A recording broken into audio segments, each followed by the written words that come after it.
It feels that way, but you know what? A lot of these conversations, the way they're happening, I think that's just the nature of it because it's like a it's like a deep tea, right? Like you have to talk about something's up here, Hmm. dive deep, come back up, and talk Yeah. about it up here. Um, we talk a lot about coding and programming, but that's not necessarily what we need to understand actually, because that's been outsourced to an AI, Yeah. outsourced to a data center, Hmm. outsourced to a server that can do the coding and programming. So what's there left to do talk about as far as what's deep? I think I think digital twin is a perfect example of how deep this conversation can go. Yeah. I think so. Yeah.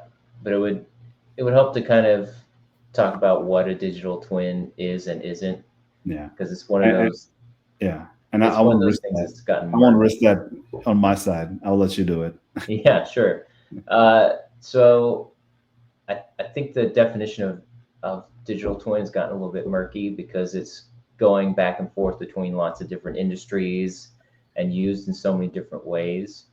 So, what I say digital twin is to one industry means something completely different to another, right? So, uh, if you're in construction, you might say, well, digital twin means I need, geo data around where I am to get a sense of where this building is in the world or something like that. Or some people might say they make digital twins when all they're making is a 3D model.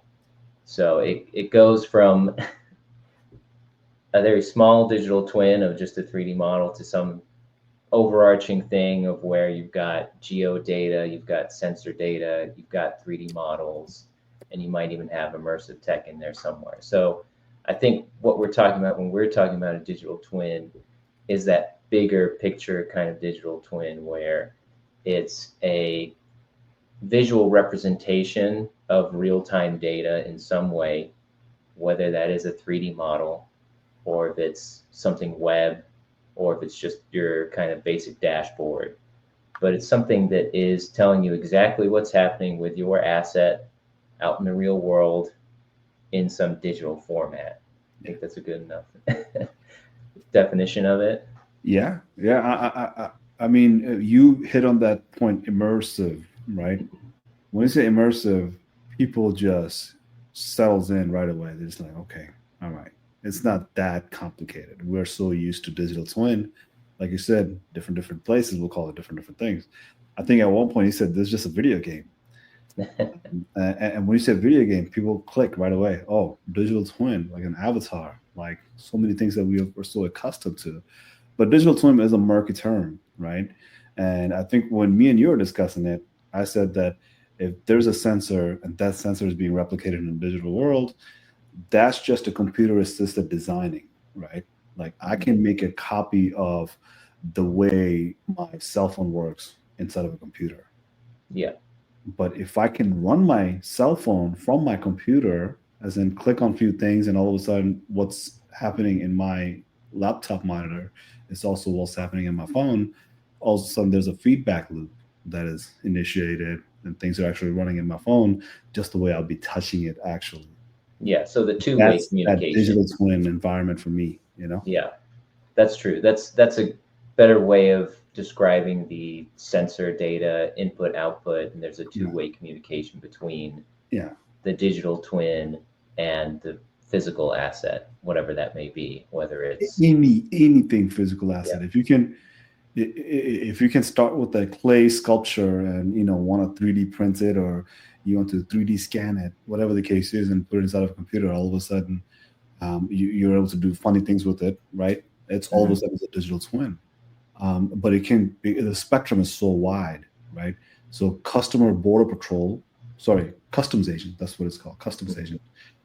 You walk up to them, you show them your passport, and the person looks through all the information on the computer and says, "You're good to go," right? Well, if that customs agent was a digital twin system that mimics like a customs agent, that's also digital twin, right? It's actually having real time feedback and interactions. So digital twin, I think, in your aviation industry, It's pretty much famous for engines, how the engines will interact with the environment 30,000 feet above the air. But 30,000 feet above the air is not the same everywhere in the world. So if it's flying over Tibet, you will need to know the difference in altitudes and what happens there, right? The variables. I think a lot of people can conceptualize that. So that's kind of like the what of digital twin, Of course, we have to talk about how and why of it, because I think you also mentioned that it's murky. The terms are kind of elusive. Some people call it virtual prototyping. Mm-hmm. Some people insist on calling it just CAD, EAD, whatever the case is. And they stick to it, right? Because that's how they've been informed about this for 30 some years now. But digital itself is about that old at this point, because that's how we've been doing it. That's true. But I think kind of our new iteration of what people now call digital twin has kind of taken that to the next step, where we have things like immersive tech, things like XR, VR, AR, where you might not necessarily just be looking at the digital part of the digital twin just on a screen. You can be in the room with it virtually, as there's some physical asset over there that you're monitoring, right? So like you said, with an engine, you might have an engineer in their house, and they can just put on some VR goggles and they can walk around it, manipulate it manually as if they were there, and see this prototype that is acting exactly as it should based on the physical prototype you have somewhere. That might be getting sensor data for, temperature. I don't know, what else would you care about with an engine? The actual physical rotation of the blade. Yeah, exactly. Maintenance of it, how fast it wears out. Yeah.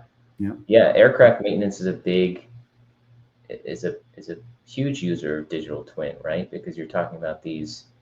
You might just build out this one prototype, but then 200 engineers across the globe could be looking at it, commenting on it. You could even put little notes on the digital twin that everyone else's digital twin is going to show up with in real time, and just be able to prototype it that way and save a bunch of money and a bunch of time. I just had a funny thought in my head, like, you're walking around aircraft parts and all of a sudden you bump your head, but at home the engineer's bumping their head into the notes that's popping up on top of their head. Oh, someone had this to say, and just sort of jumps out. There's a yellow notepad over there. Yeah. Like, people are using goggles these days, VR goggles, and so when you say immersive, that's the first thing that people think of, but it's augmented reality, MR, mixed reality.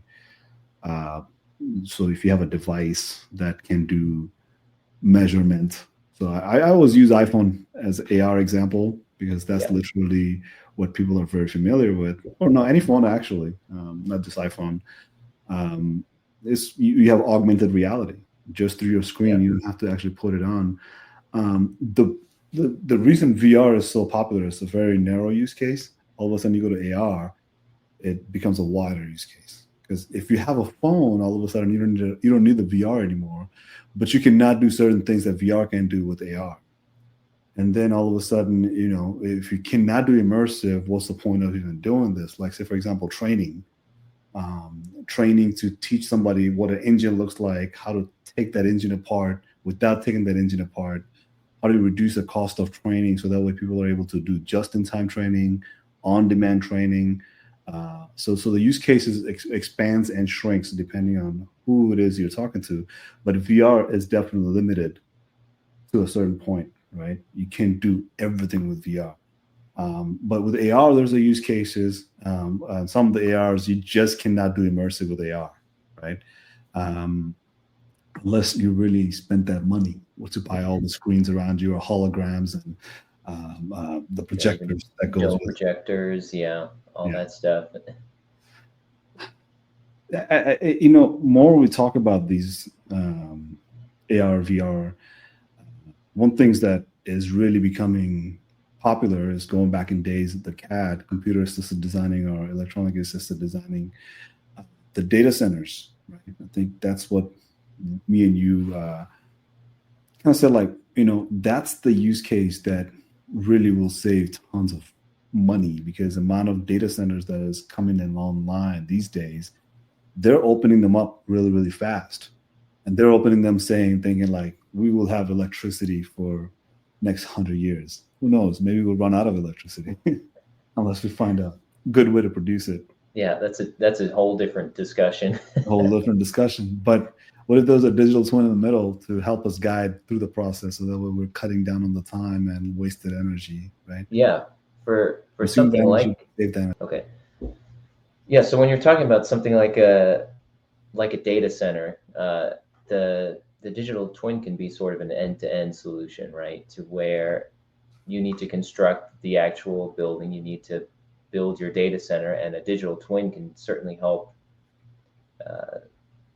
extradite that to where you are able to preview what this thing might look like, where you're going to build it, all using immersive tech, things like Unreal 5, where you can build a 3D model of it in an actual physically accurate geolocation where it's going to look like where it is in the real world. You can preview everything about it, walk around it. Someone might have made an architectural CAD model where you can say, all right, well, I like our building, but let's like rotate it a little bit to the left so that the sun's not in my eye, or something like that, where you can get like a totally accurate representation of the physical conditions of where you're going to build this thing. Yeah. And then you move on to the next step where you built it. You can have a digital twin of the actual data center operations, where you can look at it and say, okay, these servers are running optimally or not through some sort of dashboard. And whether or not that's represented in 3D is kind of up to you. But it can also be involved in things like training the techs who work on the data center, using that same model we used to help build the physical data center. Oh, I already have that model because I, built this architectural model. Now someone can walk around this physical data center. We can teach them how to fix the servers and how to set up new servers, et cetera, in the actual environment.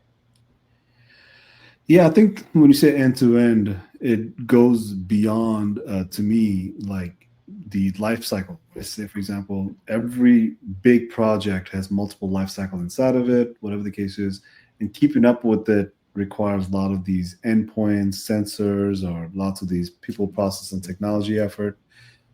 But digital twin can capture all of it. I think that's the one benefit of digital twin, that you can stack it as much as you like and get the visualization that you need, but in a way that you can share with everybody. So a lot of the problems that I've seen in business intelligence world is that there's 5 guys who gets all the reports. Nobody else has access to it. But if you give it to 500 other people, they would have been able to make decisions right away, because they're not waiting for those 5 guys to see those reports and creating a process of making decisions. Yeah, exactly. So, and you can create it in a form that anyone can understand, right? Anybody, that's a big part of it. Yeah. Instead of giving someone a report full of jargon that maybe not everyone is down with, you can show someone physically, like, here's the dimensions. You can even saying dimensions to someone, they might go like, yeah, that sounds big, I guess.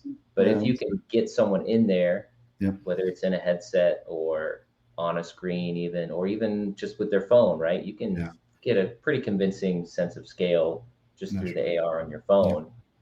And you can actually see this space, walk around the space, and comment anything you want on it, way beyond just words on a page. That's right. So one of the things that a lot of people ask questions about, like, why am I building a data center? What's going on with the data centers? Why are there so much investment in data centers? So of course, the most recent one is $500 billion in Stargate. Everybody's talking about it.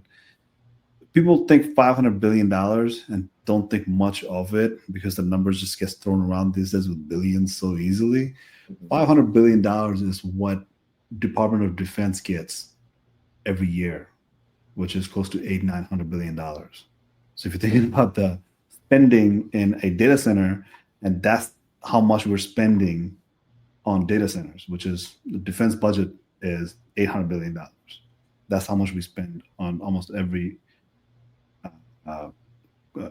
financial year, right? Yeah. Wow. That really puts it in perspective, huh? Right. It's pretty big. And that's always the side of the budget that everyone complains about. Right. It's massive, and it's Yeah. coming from private sector on top of that, right? The government is not funding it. Yeah. So the reason I say that, when you hear something of this massive scale, how do you get the investors to buy in without seeing the plot of land, without seeing the return on investment, without really seeing all things physical? But all of a sudden, if you have digital twin of other data centers, and you can say, I see a pond over there, and right next to that pond, there should be a data center.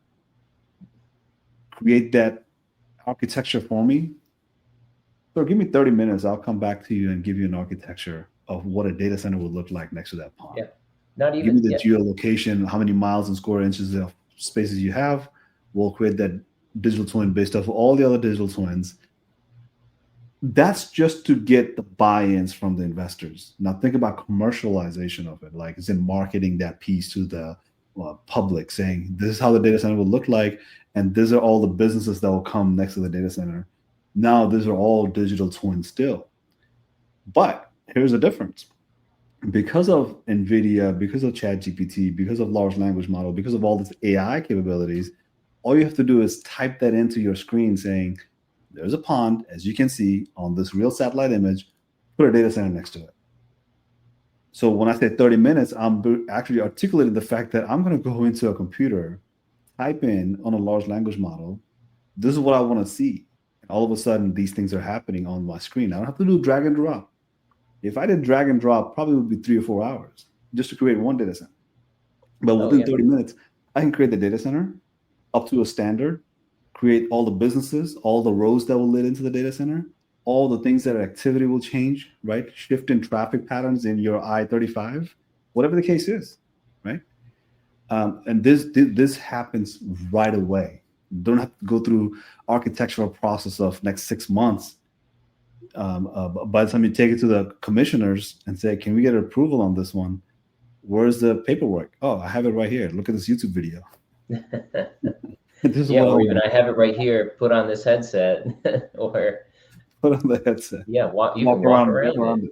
Yeah, no, and you said 30 minutes. I mean, when I was working with Leidos, we had it where it was instant, right? Where they were siting air traffic towers, and they would say, well, we don't really like this site. There's some such environmental issue there where we can't build, and now we're too close to it.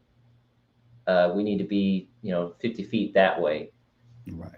It's instant, right? We can just type in a new coordinate and we can put you right there because we're using a real-time game engine.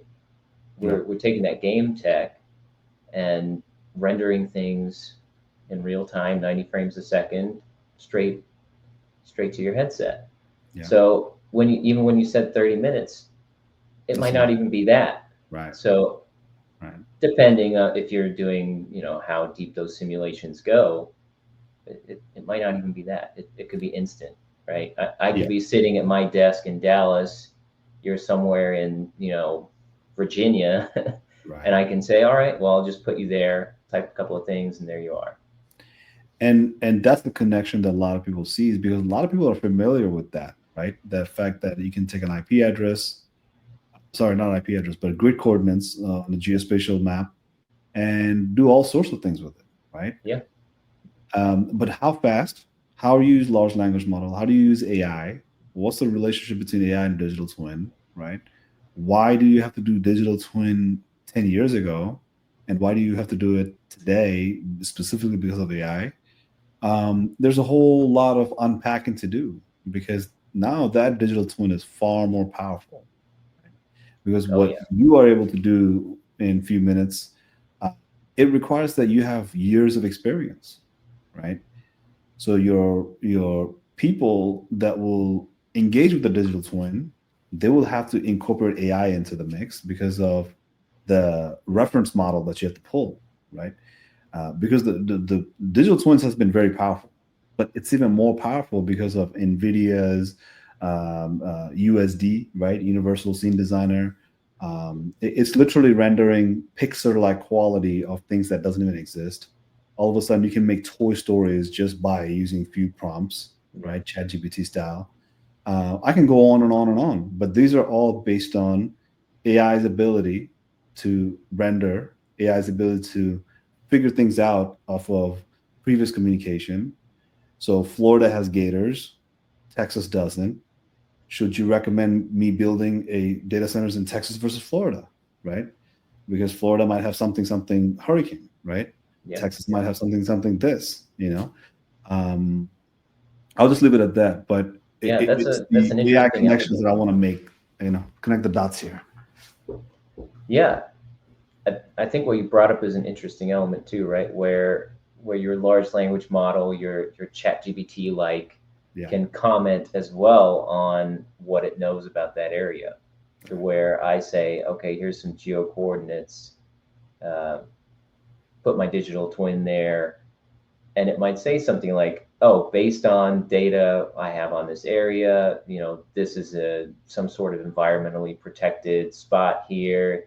There's some endangered birds, so you're not allowed to cut down this Yeah. part of the forest or something. Yeah. Give you that kind of data in a very easily consumable way, right? You're not reading through a bunch of reports. You're just getting a straight answer of, hey, can I build this building of this size in this area without any issues? Yeah. And then you'll get a straight answer. And also, enhancing the visuals with generative AI has been something that a lot of folks are kind of chasing that holy grail of filling in a lot of gaps that now, frankly, have to be done manually, with a lot of things like cesium, where you get accurate data of the area visually, but not all of it's 3D. Some of it's outdated. Yeah. You won't get real-time lighting on buildings and things. Right. But there are some companies out there, like Black Shark, who have a whole system where it's not just the landscape data, not just the building data, but it's also filling in those gaps that it might not have with things like lights, uh, down to a point where all the individual taxiway lights on a runway would be there. Yeah. So you could land your plane. And that was something that people had to manually place those to create an accurate digital twin. And now it's just,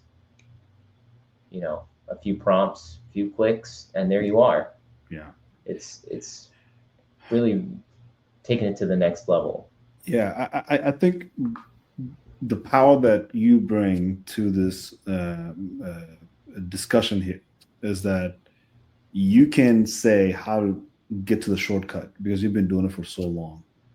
And the reason people really need to focus on this is because if they haven't been talking about digital twin, they might get myopic vision over and over. Like they might get this tunnel vision about digital twin over and over. And I think that's what I've been battling with for a very long time. Is always talking about the fact that there's a forest of AIs out there. You're missing it for a tree, right? Don't miss the forest for a tree. And that tree is large language model. But the large language model is sort of the gateway into that digital twin space, right?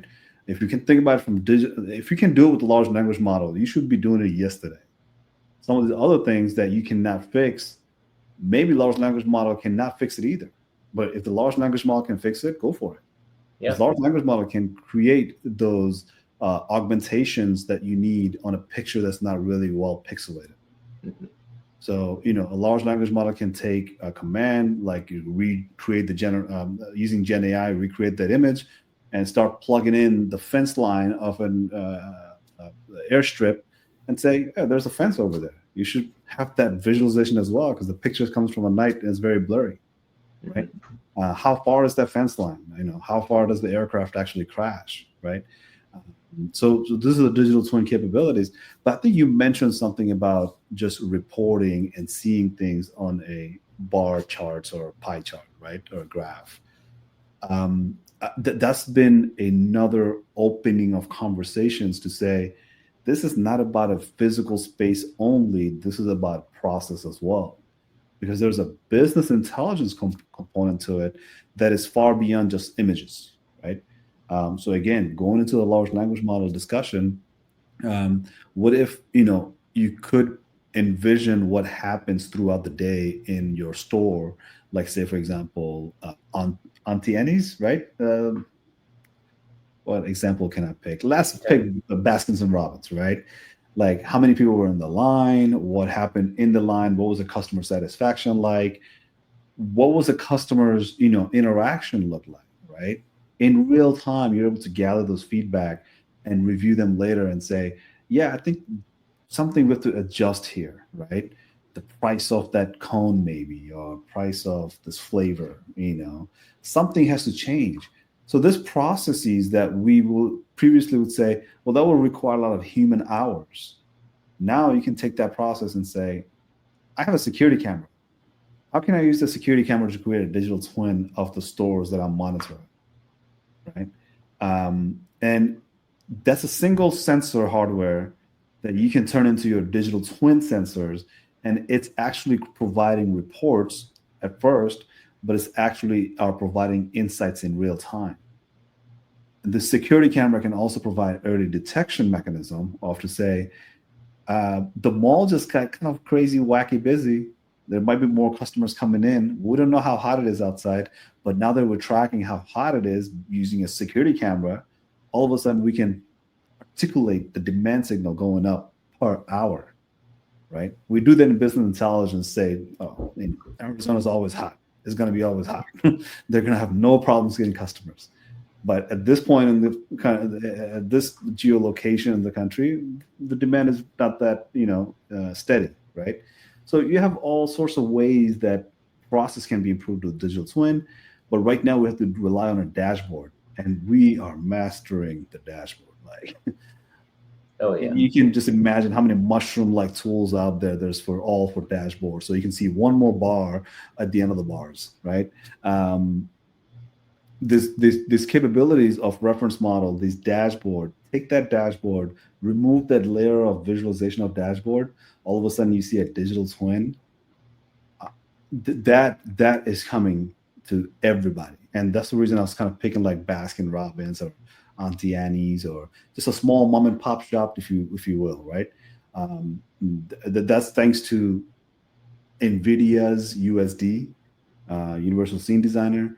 That's thanks to all these open source ways of capturing activities and turning these activities into like a real activities, right? So for example, you can simulate, I think you talked about the Kroger simulation, where Kroger was simulating what happens if they remove one counter and how many bags can a person hold walking out of a place, all kinds of simulations just to say like what slows down the lines, right? So those are all happening with large language model, right? Instantaneously, right? So these are things that you can visualize, but think beyond just visualization, right? You're able to articulate things that previously we would have said, it would have taken us 6 or 7 months to gather those data. But with large language model, we can create the scenario, we can visualize them, we can feed a reference model through APIs. All is happening because of how many open source tools we have, and how we don't know about these tools because we're so bogged down by business intelligence as it was 10 years ago. It's not really changing. But I think what's going to really take people back a little is how NVIDIA is creating a digital twin of this whole planet, of the Earth. Yeah, I mean, that means every single grid coordinate locations is going to be available for somebody to use as an open source. Yeah. Well, you don't know what the digital twin of your house looks like? Well, now you can have one. Yeah.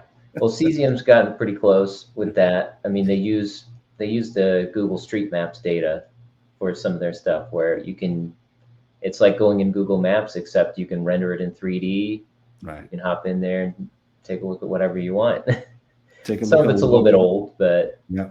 but And it's going to be mix and match, right? yeah. And the thing you brought up with the cameras and watching a line grow or shrink, that kind of got the gears going in my head, where I'm like, oh yeah, you could have sort of, you've turned your dashboard into a physical space, or at least a digital rendering of a physical space, right? Where I could be just watching the bar graphs, but at the same time see avatars of people in line. So you can say, what is it? Yeah, okay, we had 50 people in the store at 3 p.m. Okay. But then you could look at that physically and say, oh, wow, if there's 50 people in here, it's really crowded. People are at the door. So people are just going to walk by because it's too crowded. Well, okay, let's pause at 3 p.m. Right. and add another worker here at 3 p.m. and see what that does to that line if there's two people working there instead of just our one guy. And then let's run that simulation. That's the kind of point you could get to with digital twin. That's right. If you do it right and you incorporate some of these LLMs, where you can maybe even just say, okay, add one more teller at our bank, and see how much quicker we can get people in and out and do their deposits, right? Yeah. Because we know, based on just our numbers, this is happening. But when I physically stop and look at it, now I'm seeing it's an issue, and I'm going to try and resolve it. You know, to this point, if anybody's interested, they can go to YouTube and type in Jim Cramer from CNBC and NVIDIA demo using AR VR goggle by the Apple, which is the Apple's, what is the AI? What's it called? The Vision Pro? Vision Pro. And he's looking at under the car, under the hood of the car, to look at the engine and look at the pistons. And he's doing it all in AR VR as he's speaking into the AR VR goggle. Right. So he's telling the Vision Pro, like, hey, I'm standing right here. Show me what's under the hood. Pop the engine and let's go inside the engine. Let's go see what the piston looks like. Let's go under in around the engine. Right. All is happening in real time. But, you know, that's just going in deep. But you zoom out a little bit more, you can say, well, I'm standing here in front of my SUV that I want to buy, but I actually want to see what it would look like in Italian Riviera, right? I think that's one of the examples that they use. It's like, it's not in a car dealership anymore. It's actually in Italy somewhere. Very nice scenery background. I want to stand in front of my car and watch the car. Yep. Take a selfie with it. I'm watching the car in Italy for some reason, right? You just have the endless potential, but it's as limited as the data that you feed it and your data's ability to perform these tasks that you're asking it for, right? So I think that kind of takes us into, you know, we've been discussing what, how of digital twin, but now we have to talk about why of digital twin, right? Because a lot of the conversations about digital twin kind of gets like sort of scraped at this point, right? They say, well, there's lots of data need for that. Well, if you talked about digital twin 5 years ago, and you didn't mention NVIDIA that much, because NVIDIA was doing something very amazing back in 2020 that nobody else was doing. But now that Bentley, Siemens, GE, Microsoft, Apple, everybody is in this digital twin space, you got lots of these NVIDIA things that NVIDIA mastered and NVIDIA has given to everybody else. And the availability is much higher. So what used to be say like, oh, okay, how would you fix that data problem? Well, I think you're going to have lots of difficulty, but there's some solutions to that now, right? So I think that's a why part of today, why we need digital twin is far different than what it used to be in 2020 or even in 2015. Because in 2015, I was using geospatial data for recommender system to point people to where they need to go eat based on their previous historical habit, right? And point them towards a specific type of mom and pop shop businesses, right? Yeah, other than database, we had no other access to any visualization because those visualization will cost money, right? Today, those visualization, like I said, digital twin of the planet Earth, open source to you, so that way you can build a digital twin of your house if you like. All you have to do is know how to write English or write some prompt into your screen. Yeah, Right? exactly. It's that simple. Take some of your picture, all of a sudden you have digital twin that's augmenting every picture you feed into it and say, yeah, I figured out what your house looks like actually. Tell me if I got it right or wrong, right? This kind of capability is 15 years, 10 back in 2015 was almost impossible. Heard of. You could dream about it. You heard a lot about other companies doing it, but today in 2025, NVIDIA is allowing this to happen. And that's the why part of why you need to have digital twin today, because no matter what AI you do, under the hood of digital twin, there's three components of data that you have to know. And if you can figure out how that pipeline goes from where the data is and where your system is, you have digital twin that you will build and build to maturity over 6 months. I have no doubt about it. 6 months. Build to maturity, as in like from day one to build to maturity, that everybody's like, what did we do before this one? you know. But I will let you speak on that because that's my confidence because I went through emotional intelligence and so many other things back in 2020 as well. But yeah, I think it's very possible to mature it in a very short period of time. Oh yeah, with all the open source tech that's out there, that there's so many things that are 90% built for you, right? Like these days, like Unreal Engine, it's free, kind of. It's free to a point. If you make too much money off of it, they'll skim some off the top. But actually, I don't think that applies to this sort of application of it. They really are a game engine. That's right. And they just want to charge you if you sell games. So we've sort of we've skirted that rule for a while. But anyway, there's all of these resources now where anyone can download Cesium, anyone can download Unreal. The hardware, depending on where you're going with the hardware, is a different story. But I don't know where I'm going with this. Hold on, let's do a pause. Let's do a pause there because I don't know where I'm going with that. You can start anywhere you want and cut it up. And, yeah. I'm trying to think of what a good kind of. So I think where you're going with that, because you have access to these information, like 90%, 10% is what you have to do. So 10% of the information you have to structure it for yourself.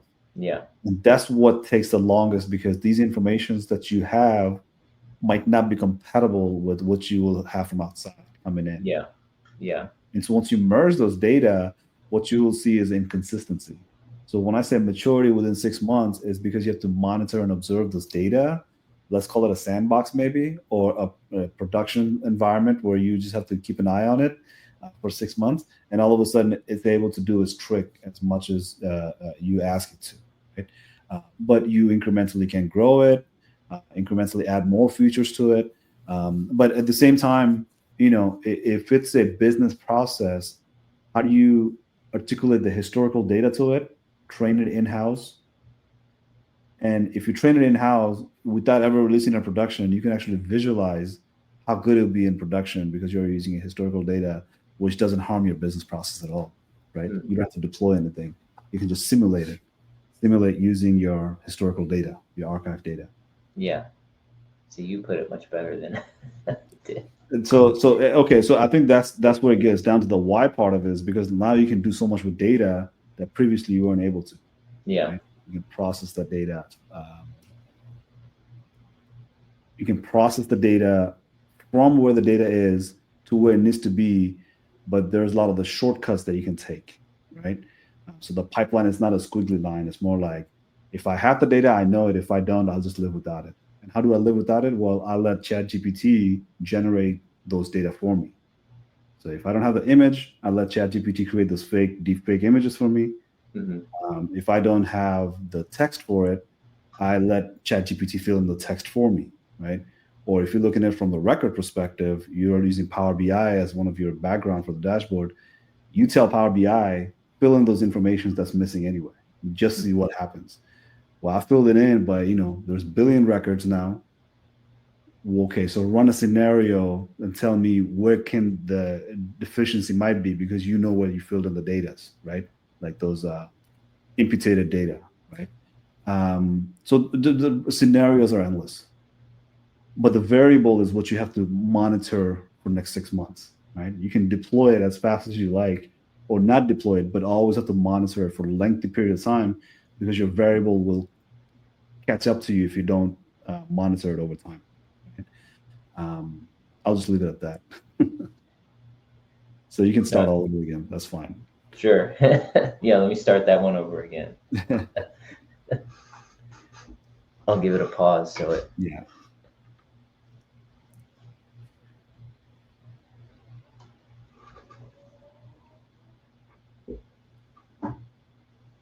How long of a pause do I need? They're fine. You're good. I just need a little bit of break. That's all. Okay.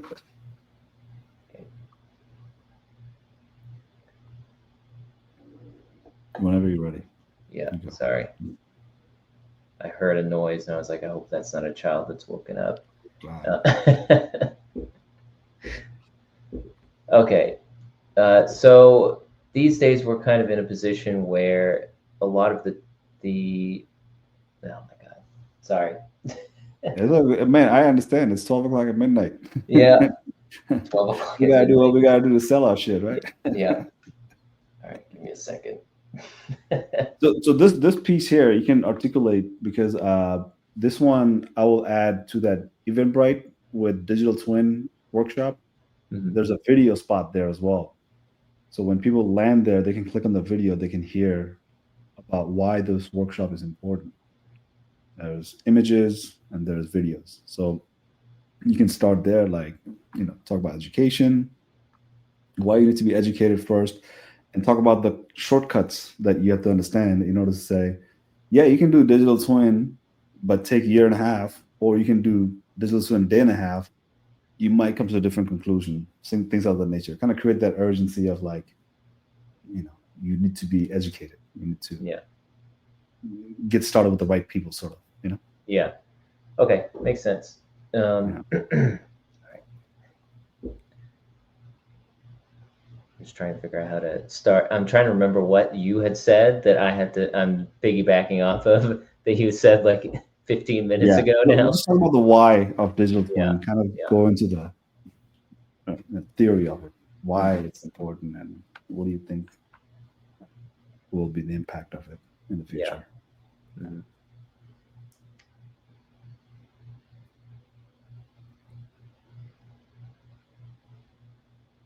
Or you can talk about a use case, a case study that you've been part of that has grown into maturity, right? Like, I did this, day 1 it was like this, but day 30, day 90, Yeah. I'm really stuck on how I start, like my first sentence, you know what I mean? Like, I know all of the things after that, but I'm like, okay, what's the first words to say to get me going? Yeah. So talk about like things that are moving fast. Mm-hmm. Right? Things are moving fast, and adoption is is chaotic, but it smoothens out over time because everybody sees the value in it. Mm-hmm. So you can say like added value or value proposition here is like this, Okay. Yeah. Okay. Yeah. So the important thing is that now digital twin, the implementation of it has gotten a lot faster, at least on the kind of visual side of it, because folks like NVIDIA, people at Bentley and Cesium have created a lot of these tools that do 90% of it for you, right? So you're at that 90% where you have a lot of this visual data, you have a lot of the immersive tech that already exists and has been generated. So then your now 10% is feeding it your, business relevant data to where, anyone can go into Google Maps and look at their house. But now what you can do as a business is add value to that with using your existing data to where I can say, all right, now I know what this, damn it. I got lost in something there. I don't know why I'm suddenly tongue-tied about this. Well, you're bringing your data, Mhm. your own data, and you're merging it, right? That's the theory you're trying to prove. Yeah, to where it's like the tools exist to make it, and you can make it very quickly. But what makes it actually valuable is the data Right. and how you can feed that data into the digital twin, or Yeah. even go back and forth. Yeah. Yeah. So So I think the way you articulated it is that if you have data at rest and data in motion and data in use, these are the three components that if you look at it, you have to create a feedback loop for it. So right mhm, now, what you see is a lot of data at rest, data in motion, data in use, and start again from data at rest, data in motion, data in use.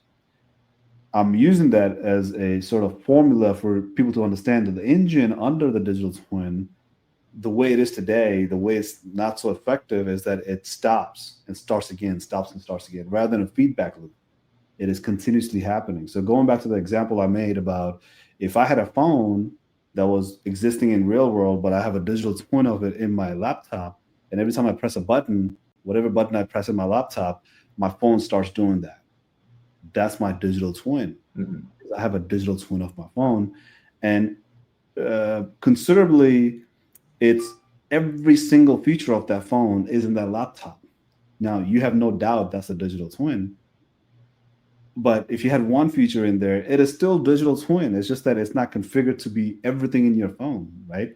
So, say for example, you can actually do this right now. You can do many things, like your phone, like your office, your video of yourself, your cybersecurity tools that defends you right against your predators that are trying to attack you. You have all sorts of ways that you can do digital twin, but they don't have that continuous feedback loop, and that's difficult. If you're able to do that piece, that means you can do that with almost everything else in your ecosystem of, say, sensors, business processes, customer interaction, day to day activity, right? You can do so many things, but they all require that data at rest, data in motion, data in use, and feedback loop to say, whatever data I just used, it feeds into it again and processes that data and gets it to start showing me things that otherwise previously wasn't visible to me, right? um, so I'll go back to the example of cameras one more time. The security camera, the security camera right now, the way it looks, it sees things and you have to see it for yourself and say, I just seen it. And then you have to make those things work on your behalf, right? um, what if you could have early detection? What if you could find insights in real time? Well, security camera doesn't do that. Why doesn't it do it? Because of this data at rest, which is whatever the camera is looking at, data in motion, data at use. Data at use, it stops right there. If I seen it and I want to do something about it, that was the data at use. No feedback loop. Nothing has changed. Next time something happens, I still have to do the same thing. I have to look at the video feed, right? So now, because of AI, that video feed creates a feedback loop. As the real information comes in, you're training the system to say, next time this happens, this is the reaction you should have. So a good example of it is that I did emotional intelligence piece. So this was the kind of use case that we always talked about. Is so the fact is like if a guy walks into the bank and he has a weapon on him and he's wearing a cap, you should not put the alarm on every time, because that's the guy that's coming in to pick up the money legally from the bank, because these guys carry guns. But if you have a guy who's walking in with AK-47 wearing a hat and glasses, that's AK-47. You should know that. That's a security camera that's able to detect this information in real time. People don't call that digital twin. They will just call it an AI system. But if you think Wait, about so it, what Sorry, it, hold on. My kid's crying. Sorry. I'm gonna pause Sorry. it. Sorry. 1 minute. Put the monster, the beast into work. Yeah, so data is a beast, right? There's no doubt about it. Data is a beast. Data has always been here. It will always be here. But the format, how you can save historical data and put that historical data to use, is what I focus on most of the time. Because there's many ways to go about digital twin, but guy like me will not care about how you process that data, because I can process that data in 1,000 different ways, right? And it will depend on the use case that you want to use it for. So if you have lots of data and you are good at collecting data, all you have to do is think about like what it is that you already do and how it is that you will create your digital twin personalized and tailored for your business use case, right? So data is a beast, but you're dealing with data as we speak because you have business intelligence. If you have business intelligence, digital twin is just your next best step, because you want to integrate an AI portfolio, which will serve your data portfolio. But that AI portfolio, if you put it inside a digital twin, guess what you get to do with that? You get to show it off to people, right? So you put your data to work. When you put your data to work, you can take it to the bank, you can take it to your lawyer, a lawyer for exit purposes, right? The succession purposes. Like you're about to hand over this business to somebody else. You can show off all your business processes to somebody without using a dashboard. You can show off to thousands of people the same picture. Everybody will get the idea that, yep, your data actually works just the way you said it would, right? You want to take it to your tax authorities, like accountant. You want to show off your insurance companies, your proficiency in business, and how low risk your business is. All sorts of things you have to explain. You can do that with digital twin, and that's putting your data to work, putting your business intelligence to work. Very high level of use of digital twin, because you can start very small and then grow it to that big of a use case where your majority of your ecosystem is covered inside a digital twin, and maybe not so much of your IPs, right? You keep the IPs to the bay. Maybe you do a separate thing for your IP, but huge use case for digital twin and specifically for your data. Put your data to work. Yeah, I like what you said there with you're putting your data to work with these digital twins, right? Because you can not only be feeding data into the digital twin to generate it, using that data you have to create physical simulations, to create visuals around it, but you can then generate more data from that digital twin to feed back and train ML models, create more data, create even more, information you can work from to improve your business or anything like that. So it creates sort of a feedback loop, like we've mentioned before, in that you're putting your data in and you're getting more data out, Right. and you're improving the structure of what you're building as you go. Like the digital twin can just get better from its own data that it feeds into itself in this feedback loop. So you can start with just, like we said at the beginning, something as simple as a 3D model with a few camera sensors. And as it matures, based on the data you feed it and it feeds back to you, you can create a mature digital twin that gives you some incredibly useful data in a very short period of time. Yeah. It's a good way to invest into data and getting more out of that investment, right? Your return on investment. Yeah. But key part of it that I always bring up is return on data. Why are you spending that much money on data where you could just spend it on maybe, I don't know, paying somebody's salary, right? Like people can do the same for you if you just let them. But you want to automate things and you want to release some of those repeatable, redundant, and dangerous tasks away from human hands and outsource it to a automated system, be it RPA, be it robotics, right? Humanoid robots. The world that we're moving into right now will have lots of humanoid robots. Mm-hmm. So when you want to outsource anything to AI, well, can you outsource it to an AI? Yes, you can. Can you outsource to a humanoid robot? Two different questions, two different answers, two different output, right? So when you develop a good return on data for yourself, it works for AI. It should also work for humanoid robots, because core component of, if you see some of those NVIDIA's activities, is what they're doing is that they're training through a simulation without actually training in physical space. Yeah, When you synthetic see data. NVIDIA has all these robots are not actually trained physically using their motor parts, right? They're brand spanking new. You rip them off the box, and you open up the hard drive on their head and say, "Run this simulation and walk around like you're a funny man or something like that," right? All of a sudden, it can take that personality of funny man and just ride around. But the reason I pick funny man is to be just like very obscure about it, right? Because you can tell a robot just to say, you pick things up and you drop them off. You pick things up and you drop them off. Well, we do that without thinking too much about it. But for a robot to do that on day one without ever being trained on it, well, all it takes is a physical memory of that simulation, right?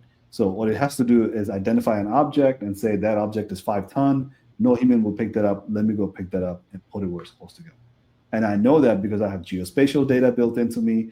I know exactly where that 5 ton is supposed to be because I'm very aware of the business process. It goes on and on and on. But you've trained it for an AI camera system. And now that camera system can turn into a humanoid robot, and humanoid robots will use a computer vision like camera systems with his eyes and say, yeah, I can identify the same thing AI can. All I needed was the AI to tell me what to do next because I have the motor cortex function or tactile senses of that function to be able to perform this task in day one, right? So return on data, return on investment, return on everything you're trying to do with digital twin, it can go in many different ways, but ultimately put your data to work. Get that feedback loop going for your data. Right now, it's a half-baked data, I would say. It doesn't have the full feedback loop. It starts and stops and starts again and stops again, right? It doesn't have that full feedback. Yeah, I really like that term, return on data, because we're all putting a lot into data. We all have a lot of data, and now is the time to do something with it. And Right. I think a digital twin is a great way to use some of that data because of the thousands of applications of it, like one you just even mentioned of using a digital twin to train the next product, right? You might not have started as a robotics company, but you're going into that field and you have all this data that you could train a robot with. There's endless possibilities with all this data we have, and getting a return on it is something that a digital twin can really help you with. Yeah, yeah. Think of it from dashboard and beyond, because if you look at NVIDIA's training ground, the dojo where they train the robots, these robots, if it wasn't for digital twin, it would have taken 10 years to train them. Yeah. But because of how much processing power NVIDIA has, they're able to train these systems within 10 days. Yeah, because to simplify it, right, instead of running 5,000 robots through my physical warehouse Yeah, for, hundreds and hundreds of hours for them to actually get trained on this, I can run all those simulations at the same time on a digital twin of this warehouse that I've built, right?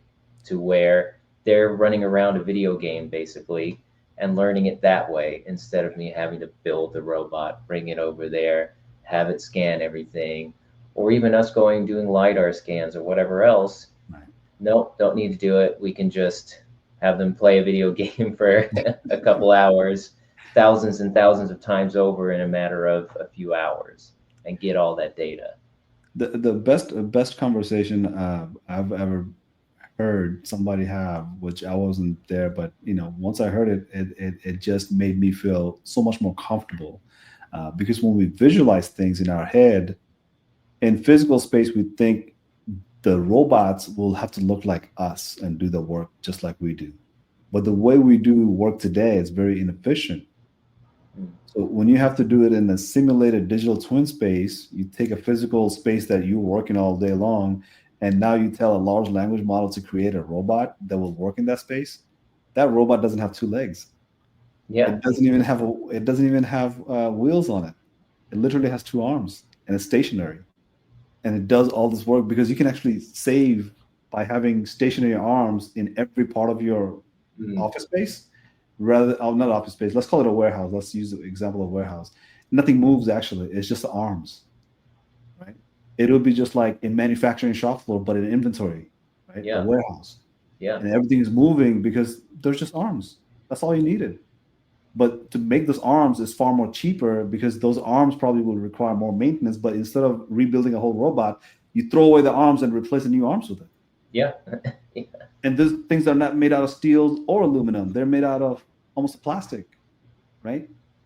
Well, because the digital twin system can look at the activity of the humans and say, all he's doing is using his tactile senses to figure out how to pick something up without dropping it and not squeezing it too hard. Yeah. You don't And need a checking and robot making eye sure for it that. grabbed the right thing, which you got computer vision.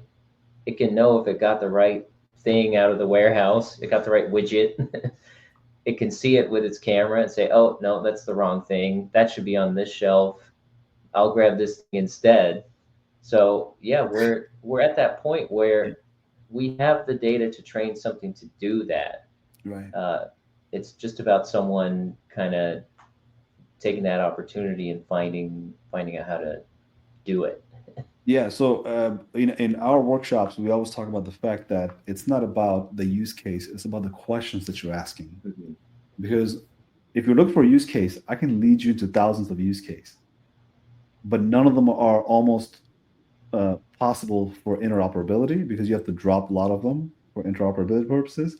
But if you ask questions and if you're able to ask the right type of questions, like AI does, AI asks the right questions all the time. I find that more fascinating about AI than just answers, because I want AI to just like start thinking about like, hey, I'm trying to brainstorm this.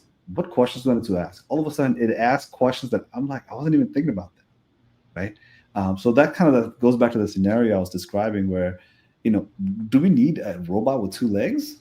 Maybe not. Maybe we just need a two arms that can skate on things. I don't know. Yeah, It'll just look it's weird. It interesting. won't look nice, but it will do the work that you're trying to get done. You know. Yeah, Um, we have maybe we have sort of a pop culture idea of what a robot is, and it clouds the way we think about things. And exactly. that's, I mean, that goes into so much of our technology that we build. Is we have a pop culture idea of what this thing is. We have some sort of stereotype in our mind through media or anything else about what this futuristic thing is, and sometimes you need to get that out of your head. Yeah, hell from Space Odyssey, right? Exactly. Um, Yeah. that's a robot. That's a Yeah. system. The Tesla cars are robot, right? It's a full Yeah. self-driving car. It literally doesn't have any arms, but it's literally steering everything. The whole car is a robot, but we Yeah. don't call it a robot. We call it a full self-driving car. But these days they're so worried about people's perception of it. They want to put a robot on the driver's seat and have that robot drive the robot. But all right, Robots driving robots. robot drive. But I think this is the part of the conversation where we have to just say, "Let's get it done, man. Let's do it." But If great, you don't, great, someone else great will. conversation here. Yeah, I So, enjoyed it. Yeah, we went down some down a few paths that got me thinking. yeah, yeah. Well, that's what we do, right? We Yeah. have ways to brainstorm things and ask questions about topics that we know. Because you have a domain expertise, I have my domain expertise. When you bring this domain expertise together, all of a sudden you start mashing things together. It's like, yeah, I literally can do it. I just didn't know I was able to do that, right? And that's the beauty of a workshop where team alignment happens. Teams are able to see eye to eye on things and they say, this is the baseline. If we can get this baseline done, we can do so many other things on top of it, right? Let's build that foundation. Everybody's on the same foundation. Everybody can see eye to eye. We can communicate with each other. A lot of the organizations are asking for this is because they have seen previously how teams are not able to execute on these promises, right? They know it's possible. It's just that end goal wasn't met and not everybody knew what the end goal was, right? Because the end goal in MLOps, not to be funnier at all, that's where the MLOps actually starts. Once you deliver your data and AI, that's where your work actually starts, because that's when you have to do version iterations. You need to improve that MLOps procedures for the next time. So many things, and MLOps starts at the end stage, right? So I'm very happy and excited that we'll be able to do this workshop where you bring your domain expertise and I bring my domain expertise and we chop it up. Yeah, looking forward to it.